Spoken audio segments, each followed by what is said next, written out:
Greetings, ladies and metagents, and welcome to this latest narration of the web series The Nature of Predators. If you are new to the series, there is a playlist listed down below in the description. And as always, I hope that you enjoy. Chapter 122. Memory transcription subject, Captain Sovereign, United Nations Fleet Command. Date, Standardized Human Time, January 15th, 2137. I was claiming an unwanted milestone with this voyage. I was certain I was furthest below water of any Gojid who hadn't already been dead and sinking in history. Some predators were monitoring their scanners for the slightest sign of activity, though I was told the entire team was dedicated to sonar monitoring in a separate chamber too. Sitting in a room with headphones for hours with no idea what was happening sounded awful. The supervisory officials and secondary team here got a much better deal. Additionally, fire control technicians oversaw guidance systems on the bridge. Most of their work was grounded in electronic and digital concerns, from what Onzo had told me. This vessel had underwater missiles which were connected to the ship computer by wires. Once the payload got close enough to the target, the onboard homing mechanism took over. By watching the various stations, I was beginning to decipher bits and pieces from their screens. Judging by the learning curve, anyone with training in starship sensors could adjust to sonar after a few days, in a pinch. Onzo seemed aware of most duties, having studied up on the intricacies. I was grateful for his explanations. All the same, it was some comfort that Tyler, Samantha, and Carlos were in unfamiliar territory too. "We're getting close to the presumed location of the fossil base," Carlos whispered. "There's no telling what they're hiding down there. Maybe it's everything that's been done to every species." Onzo flicked his ears.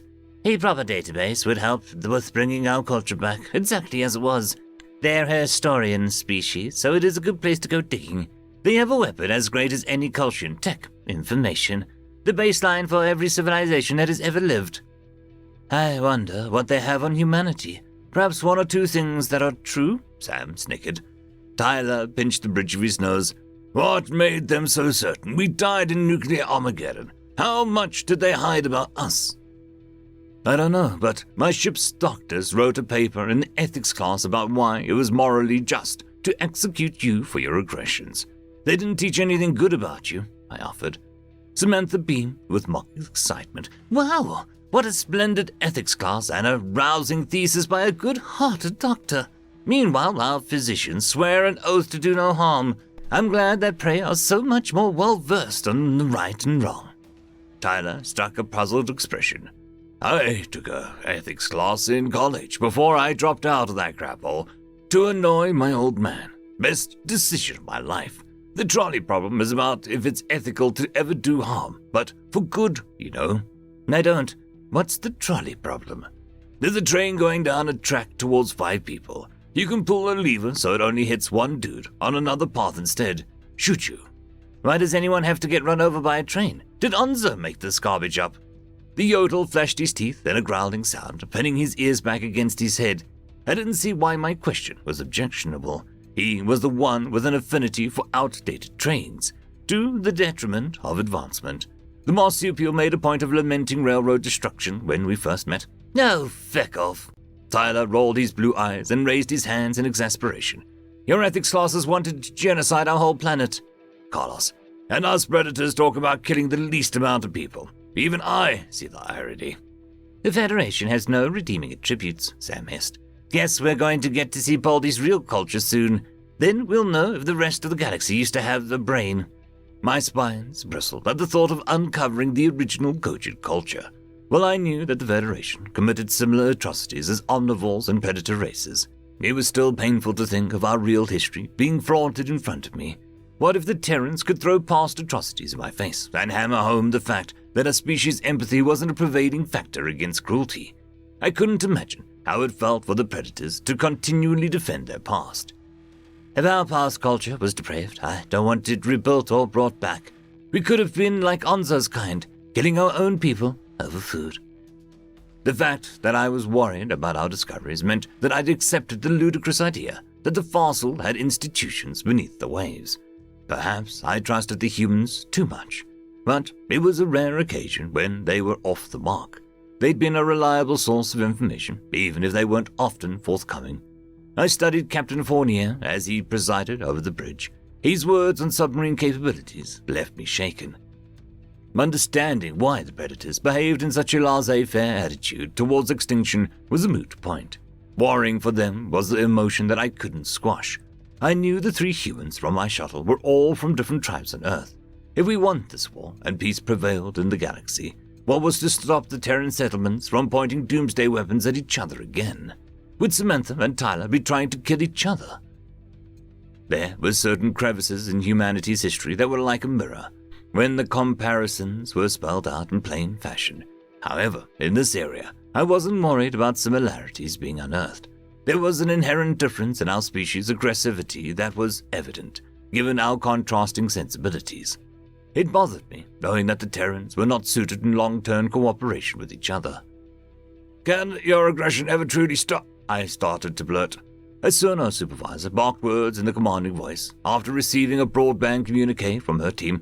2 matching acoustic signatures 2,000 meters out. We've put a tracker on them and forwarded the data to weapons. Captain Fournier clasped his hands behind his back. 2 contacts 2,000 meters out. We'll log the sound patterns in our database. Maintain battle readiness and prepare to fire on command. With enemy submersibles sighted, the crackpot underwater base theory looked more plausible. Hanzo's eyes lit up as the human shipmates coordinated various actions.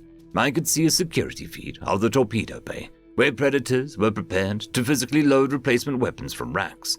The munitions looked massive, even compared to the predator's unwielding frame. Other Terrans were tending to preloaded tubes, hooking up communications cables. The wires do seem a little primitive, but it's stealthy and immune to interference. The predators have extravagant tech, yet it's only used when it is optimal. Much of the necessary procedures and checks could be done by weapons specialists on the bridge. Captain Fournier growled the order to fire 2 torpedoes, and fire control ejected the munitions through the muzzle doors. Without a viewport, I could only judge the launcher's success from the received data. From what I could tell, the twin projectiles were propelling themselves in the wrong direction. Hanzo had noticed my confused gaze. "Yeah, they're aimed off kilter, just at first. Makes it difficult for the enemy to tell where the missile came from. To track it, it's like interfering with targeting on a starship." The Yodel's explanation proved correct again. Fire control routed the torpedoes back on course after their initial journey. The fossil submarines were oblivious to the incoming weapons, and without minimalist noise, they might not detect anything until their vessels were annihilated. The predatory nature of the sneak attack wasn't lost on me. The humans operated unseen, not alerting foes to their presence until it was too late. The cables were cut once the torpedoes were in seeking range. The warhead's active sonar was inescapable in close proximity. The pings tipped off the exact enemy locations and allowed last-second course corrections. Human engineering was perfect in orchestrating a kill, as I never should have doubted. They've risen to every challenge hurled at them, from bringing drones into spatial warfare to shield-breaking missiles.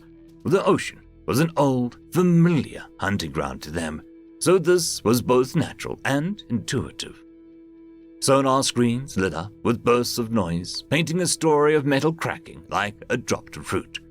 The power of the munitions contributed to the explosion's loudness too. That level of energy was anything but quiet. Stealth was no longer necessary though, with our submarine's proverbial fangs planted in the fossils' throats. I could imagine the 2 submersible vessels being spliced into shrapnel as the detonations clashed against their plating. Captain Fournier conversed with the sonar supervisor before turning to the bridge. 2 confirmed kills. Continue on a descent course in the direction of those ships. "We go toward them, we'll find the base," I murmured. Hanzo wagged his tail. "We find the base, we save the Yodel. We rid ourselves of their influence once and for all." Samantha raised an eyebrow. "Assuming they don't wipe digital data or blow up the base when all is lost. They'd love scorched earth, lightly suggested by the whole exterminator hoopla. Better destroyed than used by predators."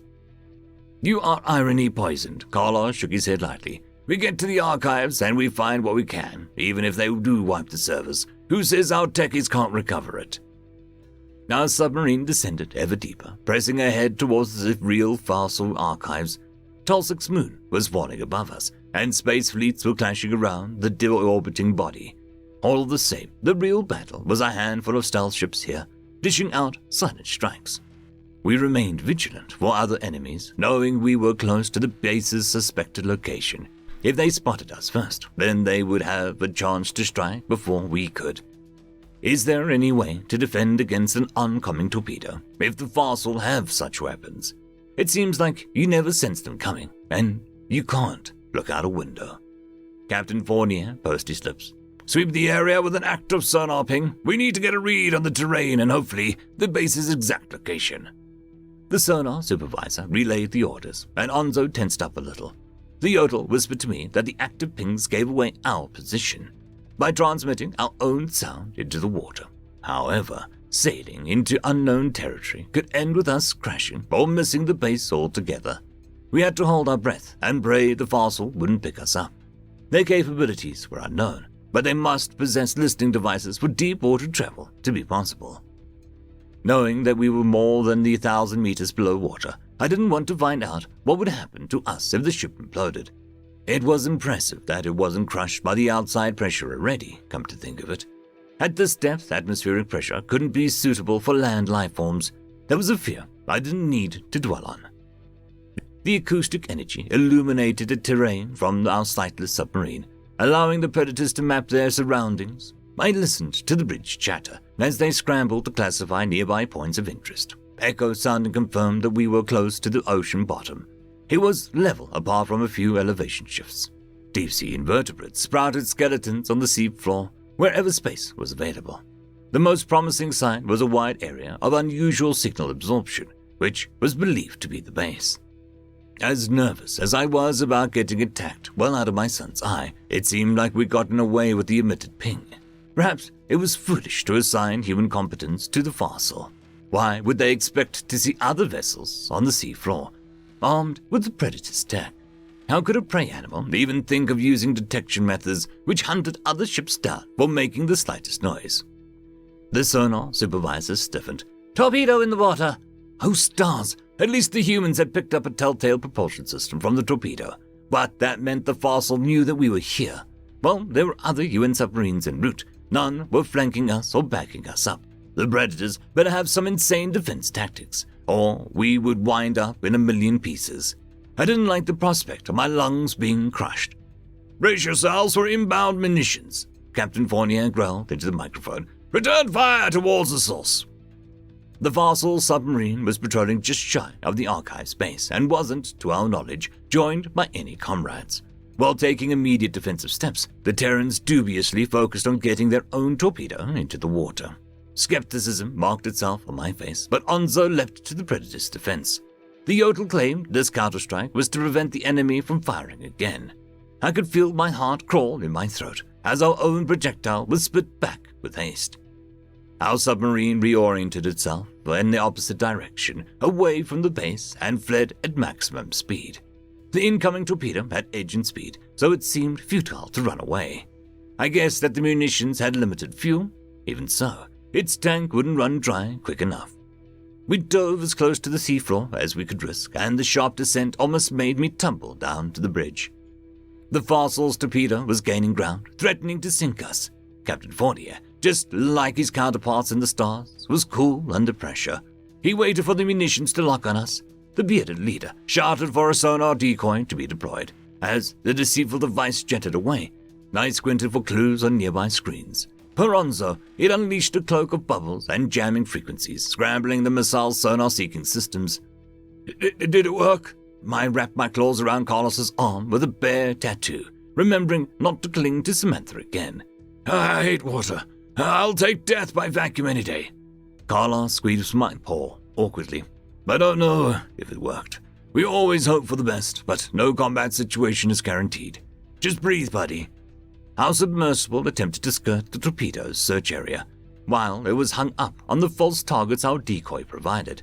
We veered well off to the side and ensured an absolute silence. The deep core looped back around, tiptoeing past the range that we'd been chased from. There was no sign of an inbound contact following us. I realized we had successfully fooled the munitions' homing logic. I released Carlos's arm at last. Perhaps it had been wise of the Terrans to impart a shot back. Our foes were too preoccupied to send more trouble our way. One torpedo was enough. Those thoughts remind me that we had taken offensive actions to counter theirs. Sniffing out the vessel that attempted to sink us was a priority. The torpedo we fired at the fossil submarine hadn't found its mark, as the enemy managed to pull nifty evasive maneuvers. However, their engine stirred up ample noise with a sudden haste. Though they had avoided our first missile, I thought we had a clear target for our next round. However, it was not necessary to expend another weapon on this nefarious submarine. The Terran torpedo missed its target the first time, but it doubled back for another pass without warning. On the second attempt, it struck true into the hapless fossil's frame. Another hostile was ravaged in the blink of an eye. The humans had a perfect sinking call, proving themselves to be more devious prowlers. I doubted the fossil expected anyone to get this close to their lair. All we had to do was poke at their defenses from a few angles. If this mop-up was representative of our desperate power, the other UN submarines must be closing in on the base too. In space, losses and hardships could be inflicted upon the predators. However, land and sea appear to be their chief dominion, where their exceptional talents put them miles ahead of any competition. The oceanic path to the fossil archives had been cleared, and soon humanity might begin to reclaim the actual history of the multitude of Federation species.